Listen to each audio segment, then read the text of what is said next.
सांची भोपाल से 46 किलोमीटर दूर रायसेन जिले में सांची नगर के पास एक पहाड़ी पर स्थित है। सांची के स्तूप का निर्माण मौर्य साम्राज्य के प्रसिद्ध शासक अशोक के द्वारा 3वीं शताब्दी ईसा पूर्व में किया गया था। इसका निर्माण का कार्य सम्राट अशोक ने अपनी पत्नी महादेवी शाक्या कुमारी को सौंप दिया था, जो विदिशा राज्य के एक व्यापारी की बेटी थी। सम्राट अशोक और शाक्या कुमारी का विवाह भी सांची में हुआ था, इसीलिए सम्राट अशोक ने इसके निर्माण का कार्य यहीं करवाया था।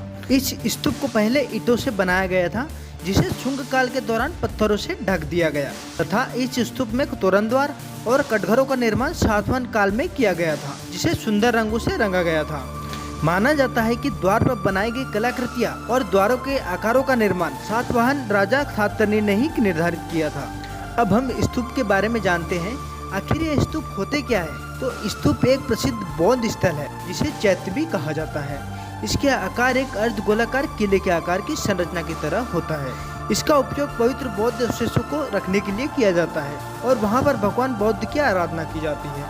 माना जाता है कि महापरिनिर्वाण के समय महात्मा बुद्ध ने अपने शिष्य आनंद को कहा था कि मृत्यु के पश्चात उनके अवशेषों को पूरी दुनिया में फैलाकर उनके स्तूपों का निर्माण किया जाए। इसके बाद हम सांची के स्तूप से जुड़े कुछ महत्वपूर्ण तथ्यों के बारे में जानते हैं। सांची में स्थित स्तूप मध्य प्रदेश का दूसरा विश्व विरासत स्थल है, जिसे सन 1986 में यूनेस्को द्वारा विश्व धरोहर स्थल घोषित किया गया था। सांची भोपाल से 46 किलोमीटर दूर रायसेन जिले में सांची नगर के पास एक पहाड़ी पर स्थित है। यह प्रसिद्ध स्तूप 14वीं शताब्दी तक यह खंडर हो गया था।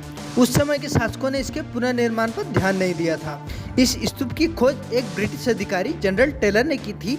इस स्तूप के निर्जन स्थिति को देखते हुए ब्रिटिश सरकार ने सर जॉन मार्शल को इसका पुनर्निर्माण का कार्यभार सौंपा था।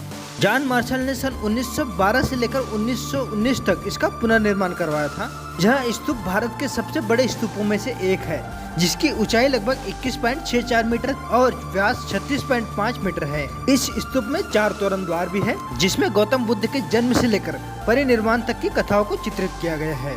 वर्ष 1919 में जॉन मार्शल ने इसे संरक्षित करने के लिए पुरातात्विक संग्रहालय की स्थापना की, जिससे सांची पुरातात्विक संग्रहालय में परिवर्तित हो गया। महात्मा बुद्ध के 2 प्रधान शिष्य सारिपुत्र और महामोगलायन की अस्थियों को सांची स्तूप स्थित चैत्यगिरी में रखी गई है। इन्हें हर साल नवंबर में आखिरी रविवार को श्रद्धालुओं के दर्शन के लिए निकाला जाता है।